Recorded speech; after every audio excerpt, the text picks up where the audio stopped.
What is good, my people? Welcome back to another video. Today obviously I'm showing you the 2 exercises you need to build a solid chest. Very simple, very easy. In my opinion, guys, these are probably the only 2 movements that you really need to build a well-rounded chest. Now obviously if you don't have the equipment that I have, you may have to substitute for other exercises, which we're also going to go through, so don't worry. However, don't make your chest day too complicated with too many different exercises, all these different variations. It's quite simple, and simple is going to bring around the best results. So let's go. So if you ever conducted in fitness or done your own fitness research, we all know that the chest is made up of 3 major parts. Obviously the upper, mid, lower. I'm not going to give the scientific names because obviously we want this to be as accessible as possible, and this isn't a science lesson, this is a fitness video. So we've got the upper, mid and the lower. So you want to make sure that we're targeting those 3 parts of the chest. So the first exercise we're going to start off is the lower chest. So we're going to do an exercise that mainly focuses on targeting the lower region of the chest. So the first exercise is obviously going to be dips. Now dips, the king of upper body squat, is really going to focus on that lower and also the mid chest. So with dips, we're making sure that we get a decent enough descent so we can get a reasonable amount of stretch on the chest. Now you don't have to go ridiculously low, but you need to be able to understand where you feel the tension in your chest and come back up. Now everyone is going to be different. Some people are going to be able to get very low from the start, others may not. Depends on your fitness level, depends on your shoulder mobility, all other stuff involved. However, you just want to make sure that you are getting a good stretch on the chest, coming back up. Make sure the reps are clean, guys. We want to make sure that the form is tidy, it's almost perfect. Every rep obviously is going to require a different level of intensity. Obviously the more that you progress throughout the movement, the more tired you're going to get, the more fatigue you're going to get. But we want to make sure that we're keeping a decent level of form throughout, and this is really going to help to build that lower and mid chest. Now once you start adding weight to this movement, that's going to take you to a whole nother level.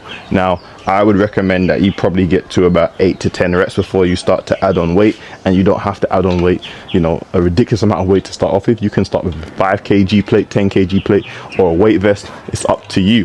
However, weighted dips is going to explode your chest, make it nice and wide, get that thickness as well, that fullness down the bottom, especially if you don't really have a well pronounced lower chest. It's going to help with that. Everyone's chest is built differently. Different people are going to have to focus on different things at the end of the day, but the dip is going to be a go-to for most of you guys. All right guys, so we focused on the lower chest with the dips. Now we're going to focus on the upper chest, and that is obviously going to be with an incline press. Now some of you may not have ever done this exercise before, or you may be new to exercise, so forgive me if this, you know, this is a very basic definition. However, we're going to put the bench at an incline, which means we're going to make it more upright. This is going to put a lot of more emphasis on the clavicular head, because obviously this is your clavicle here, so the clavicular head of the chest is going to be targeted more because you are at an incline, guys. So I'm going to demonstrate a few reps of the incline press. Now you can do this with dumbbells. I would recommend, if you are new to exercise, this can be a very dangerous movement. You can get caught under the bar if you do too much weight, if your form's off, if you injure yourself, whatever. So I would start off with dumbbells for most beginners, because that allows you just to throw the weight off to the side, but you can still do an incline press, and I might even demonstrate how you do it with a dumbbell after this. But for most people, you should be able to perform an incline press. So making sure our back is nice and solid against the bench, we're just coming down to the top of our chest and we're pushing back up. Very simple. Keep the form clean. The sun is in my eyes as well, but it's okay. So that's the incline press. Again, we don't want to lift our back off the bench and be pushing and shrugging. You want to find a weight that you can control, guys. Good intensity. Now I would keep the reps to about 6 to 8 maximum. You can even go as low as 4 if you really want to, but I would suggest for most beginners, start with that 6 to 8 rep range. It's a safe rep range that you can work in. And again, your hand placement will depend on, you know, where you feel comfortable, the length of your arms you know, your shoulder mobility, everything else involved. And again, we're just coming down, nice and controlled, push back up, down, push back up. And my back is wet, so that's why I'm slipping down the bench. So that is the way that you can target the upper chest, guys, and that's going to give you a very well balanced chest. Now, as I said before, not everyone's chest is made equal. Some people have a great upper chest, lower chest might be lacking. Some people may have a great lower chest, upper chest might be lacking. However, depending on how your chest genetics are made up will depend on the targets, I mean the exercises that you need to target. However, if you don't have these dip bars or the bench, I'm going to show you the 2 exercises that you can substitute to still get the most out of your chest. If you don't have access to parallel bars or you own dip bars, you can always do straight bar dips. Now I'm a firm believer most people have access to a straight bar, or you can make a straight bar. You can find a pole, a very strong broom, maybe something, an iron bar, something like that, and just perform some straight bar dips. Now getting the technique right is another important thing.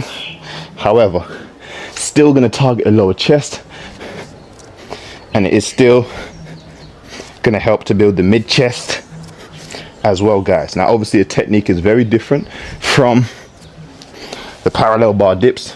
Does require a bit more core control and being able to move yourself around the bar, unless you're going to scratch your stomach and what else up. But straight bar dips is another option for you. Do not allow yourself to say, oh, I don't have parallel bar dips, or I don't have dip bars, I can't build my... No, yes you can. Yes you can. All you need is a straight bar. I literally used to do this on 2 chairs, 2 chairs either side, and I had a metal pole going across it, and I was able to do the dips, guys. Is it the most ideal? No. But is it going to bring results? Yes, at the end of the day. And eventually you'll be able to find some sort of straight bar or parallel bar dips. However, this is another exercise going to help to really build that lower chest. Some people argue that straight bar dips build the lower chest better than parallel bar dips as well. But again, you are going to have to work on the movement, your range of motion, and everything else involved. But that's the option that you can do. But there is another option I can give you if you are a beginner or you really don't have equipment. So the exercise is going to be bench dips. Now I spoke about this in some of the other videos. This exercise isn't going to bring around the greatest amount of hypertrophy, however you say it. You know, people say it differently. However, it's still going to bring around results. So what we're going to do is place our hand on the edge of a bench. This can be a chair, sofa, whatever. You can grab another chair or anything else you have available, and literally, I'm a bit tall, my bad. Move that a bit further away. Literally, we are going to dip on the bench, push back up. Still going to get that chest working, also going to get that tricep working as well, guys. But it's an option for you. Again, don't let your circumstances dictate, you know, your physique. At the end of the day, find a way to work around it. However, make sure that you're getting a good amount of range of motion down the bottom, and then you get a good squeeze at the top, just like that, guys. So that is another option for you. Now I'm going to show you the exercise that you can do if you don't have an incline bench press. So as I said previously, if you don't have an incline bench press, well, it's going to be quite simple. We're just going to do an incline push-up. So obviously we're going to place our feet on the bench, hands on the ground, making sure our body pattern is correct to again target the upper chest, guys. So this is literally going to be the setup, like so. We're making sure our core nice and tucked and tight, glutes involved as well, and we're just going to come down and push back up. So again, it's literally mimicking the movement pattern of the incline bench press, but just in reverse. So when we're on the bench press, obviously our body is more upright. Now our feet are more upright, so there is more stress on the upper part of the chest. Again, the mid chest is going to get hit as well. So again, just make sure your form is clean, the weight of your bench or chair or whatever else you're going to use is at a good height. Did I say weight or height? I think I said height. The height of the bench is decent, and obviously you can put books or whatever. Now guys, again, you can progress this very easily. You can put a weight plate on your back, you can put a backpack, anything, even resistance bands around your back to make this more difficult to get more out of the movement, guys. All these movements can be improved with either more weight, a resistance band, a weight vest, a dip belt, anything. So you can progress all these exercises very easy. So there's no reason, there's no excuse why you shouldn't be able to build a quality chest at home, at the gym, at the park, wherever you work out, guys. There's no excuse. All right, guys, so those are the 2 movements that you can use to build a quality chest. Now I know you're probably thinking, you mentioned 3 parts of the chest and you only spoke about the upper and lower. Well, the mid chest is going to get hit regardless with these exercises. You don't have to intentionally focus on hitting the mid chest. However, doing these exercises, you're always going to hit 2. So you're either going to hit the lower and the mid, or the upper and the mid, regardless. Now I know you're wondering, what about bench press? Well, you can do bench press. There's no problems with bench press. However, these are going to allow you to hit multiple muscle groups within the muscle at the same time. So it makes life easier for you. You save yourself the hassle of doing the bench press, then the incline press, then the decline. You know what I'm saying? So make your life easier in the gym. You don't have to put as much wear and tear on your joints, on the muscles. You just make it very, very simple, guys. Now, a lot of you may be thinking, what about flies? Now, flies are an excellent movement. However, we ain't gonna get in those today. That's gonna be a video for another day, guys. But I hope you enjoyed watching. Make sure you like, you comment, you subscribe, all that good stuff. And I'll catch you on the next one. I'm out. Peace.